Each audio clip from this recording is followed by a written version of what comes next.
Ruth chapter 4, verse 1 hanggang 22. At ating tutunghayan yung ending ng book na ito. Happy nga ba? Sabi nga sa mga fairy tale, and they live happily ever after nga ba? Or sad yung ending? Kasi take note na yung simula nito, nagsimula ang Book of Ruth sa isang famine. Diba? And kumbaga sa isang tao, parang nagsimula siyang mamuhay sa kahirapan, parang taghirap o sa problema. Hindi lang famine.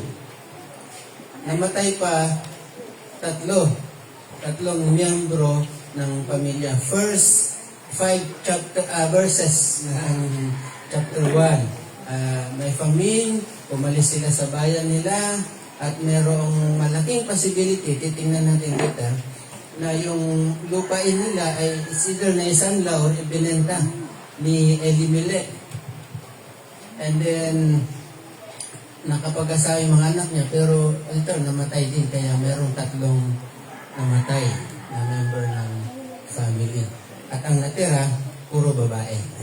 Walang lalaki na magpapatuloy ng lahi ni Elimelech. Sila ay mga tribe ni Judah. Okay? Kaya titingnan din natin ano yung significance nun pagdating sa inheritance o sa mga mana nila. Now, again, ipipicture natin dito ang si Boaz as our Lord Jesus Christ because ang titingnan natin dito is yung pagiging fulfillment ngayon ng pagiging redeemer ni Boaz as a kinsman redeemer. At titingnan natin ano ba yung mga kultura nila noon pagdating sa pag-redeem. Ano yung mga ginagawa nilang actions, kasi may mga bababasa tayo dito mga actions na gagawin nila. And, nandoon sila sa city gate. So, basahin ko lang saglit na po. Chapter 4, verse 1 ng Book of Ruth, nagtungo si Boaz sa may pintuan ng lungsod at naupo roon.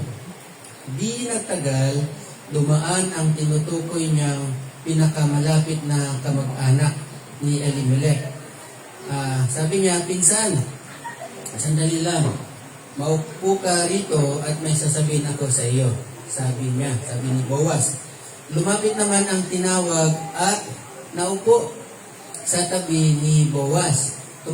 Tumawag si Boaz ng 10 pinuno ng pinuno ng bayan at inanyayahan ding maupo roon. Pagkatapos, sinabi niya sa kanyang kamag-anak, ngayong nagbalik na si Naomi, buhat sa Moab, nais niyang ipagbili ang bukid ng kamag-anak natin si Elimelech. Sa palagay ko'y dapat mo itong malaman sapagkat ikaw ang unang may karapatang bumili niyon. Kung gusto mo, bilhin mo iyon sa harap ng mga saksing pinuno ng bayan.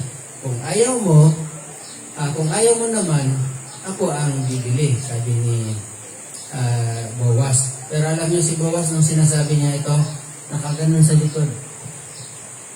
Yung alam niya ganon. Sabi niya, I wish hindi na bilhin. Kasi gustuhan na niya si Ruth. Okay? Kaya sabi no verse 5, agad na sinabi ni Boaz, sabi pala nung yung pinakamalapit na kamag-anak, sabi niya, bibilhin ko. So, sagot ng lalaki. So, agad na sinabi ni Boaz, kung bibilhin mo kay Naomi ang bukid, kasama sa bilihan si Ruth, ang Moabitang Juda ng ating pinsan, upang ang bukid ay manatili sa kanyang namatay. Pagkarinig niyon, sumagot ang lalaki, kung ganon, hindi ko na gagamitin ang aking karapatan sapagkat manganganib namang mawala ang sarili kong mana. Ikaw na ang bumili. Ayun, kaya siguro pansin mo, biglang lumaki yung meeting ni Boaz. Okay, kaya pagkarinig yun, Verse 7, ganito ang kaugalian sa Israel noong unang panahon. Kapag tinubos o binili ang isang ari-arian, inuhubad ng nagpatubos o nagbenta ang kanyang sandalyas at ibinigay sa bumili bilang katibayan ng kanilang kasunduan. Kaya nang sabihin ng lalaki kay Boaz na siya na ang bumili, inubad nito ang kanyang sandalyas at ibinigay kay Boaz. So inaalis yung sandalyas. Kumbaga ito yung kumbaga ito yung paraan nila para, di ba sa MOA, yung Memorandum of Agreement, hindi yung Mall of Asia. Yung Memorandum of Agreement, yung mga kasunduan, may ginagawang pirmahan yan eh. Pipirma yung mga saksi, pipirma din yung mga both parties na kasama doon sa kasunduan. Dito, hindi. Yung sandalya, sasabihin niya, ito, sinosurrender ko yung aking rights. Niwe-waive. Yun, yung kanto. Niwe-waive ko na yung aking right bilang kinsman redeemer at ipinapasa ko sa iyo. Parang ganun. Ganun yung sitwasyon. Ganun yung picture na ito ay yung pinapakita dito. Now, ano ba yung problema? Ano ba yung nangyayari dito? Remember na ang Panginoon ay nagbigay ng batas sa Israel upang sa ganon hindi mawala yung kanilang inheritance. When you hear yung word na inheritance dito, ang tinutukoy dito yung lupang ibinahagi sa kanila.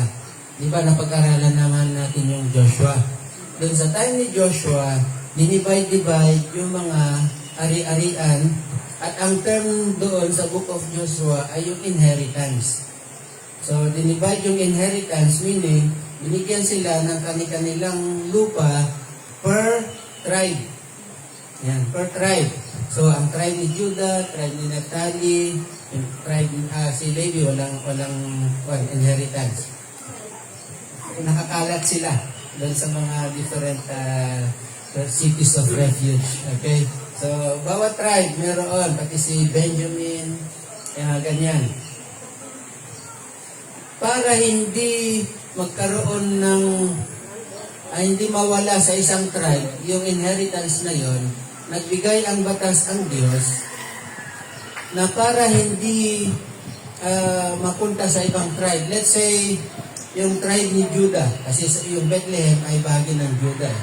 Isa sa pamilya ng tribe ni Judah, para hindi mapunta sa tribe ng ibang lahi or sa mga dayuhan or sa ibang tribe, katulad ng hindi mapunta sa tribe ni Naphtali ang para kay Judah, nagbigay ang batas ang Panginoon na para kung may benta man o kung may isanla man ang property ng isang Israelita, babalik din sa kanya yan ng walang bayad. Paano yon? Ito yung tinatawag natin na Year of Jubilee. Sino nang nakarinig yun? Year of Jubilee. Okay, ang Year of Jubilee ay 7 years, ay 7 na 7 years. Ilan yung 7 na 7 years? Ilang years yun? 49, di ba? 49 years. So, kung 49 years yan, on the 50th year, so 49 years yan, 7 na 7 years. On the 50th year, yan yung Year of Jubilee. Yan yung year na kung saan nire-release lahat ng pinautang mo, magsisiro yan, magre-reset to zero. Lahat ng binenta mong lupa, babalik din sa iyo. Yan, babalik din sa iyo. Year of Jubilee. Parang sa Pentecost. Alam niyo yung Pentecost? 7 na 7 weeks. Ilan yun? 7 times 7, 49. On the 50th week, yun yung Day of Pentecost. Kaya palaging 7 times 7. Okay, so balik tayo sa Jubilee. Year of Jubilee. Kaso lang, medyo matagal yung 50 years. Diba? Kung let's say 50 years na si Naomi, maghintay pa siya ng ilang years, hintay na yung Year of Jubilee. At saka, yan yung isang problema. Matagal yung 50 years. Pangalawa is, wala nang lalaki sa pamilya nila. Pareho silang both na babae. hindi lang sila both na babae, pareho pa silang bumalik from Moab, bumalik sa Israel na mahirap. Okay? Wala silang, in other words, wala silang kakayanan. Kaya yung kung mabasa natin dun sa verse, I think verse 3 or verse 2, sinabi ni Elimelech na binibenta ni Naomi yung kanyang property. Ang katotohanan niyan is, yung parabang ang tunog kasi nito sa pagka-translate sa Tagalog, parabang si Naomi, binibenta na yung lupa. Pero hindi. Ang point dito sa chapter 4 is, nung umalis si Elimelech kasama ang kanyang pamilya, either na isinanla sa ibang tao yung property nila or ibinenta ni Elimelech. Tapos pumunta sila sa Moab. Nakuha niya? So, ibig sabihin, wala sa pagkamay ni Naomi yung property. Bakit sinabi dyan na ibinebenta ni Naomi? Ang tinutukoy dyan is yung rights para tubusin yung property, yun ang pinapasa niya sa kung sino man yung pinakamalapit na kamag-anak kasi wala nang lalaki sa buhay nila. So, ang mga batas na ito ay mababasa natin kasi nasa law yan sa Leviticus 25 verse 8 to 17, and then yung pagiging kinsman redeemer ay nasa Leviticus chapter 25 pa rin, starting verse 23 hanggang 34. So, babasahin ko yung ibang portion ng verse na ito. Leviticus 25, kung sa inyo'y may maghirap at mapilitang magbenta ng kanyang ari-arian, iyon ay dapat tubusin agad ng pinakamalapit niyang kamag-anak. Kung wala siyang kamag-anak na makakatubos niyon, siya na rin ang tutubos kapag umunlad uli ang kanyang kabuhayan. Kung umunlad, ibabalik niya sa bumili ang katumbas na halaga ng nalalabing taon bago dumating ang taon ng paglaya. Yan, yung taon ng paglaya ay yung year of Jubilee. Sa gayon, may babalik sa kanya ang kanyang ari-arian. And verse 28 ng Leviticus 25, ngunit kung wala pa siyang sapat na pantubos, mananatili iyon sa bumili hanggang sa taon ng paglaya, at sa taong iyon, ang ari-arian niya ay ibabalik sa kanya ng walang bayad. Okay? Tumatawa yung iba, sana ganun din sa akin.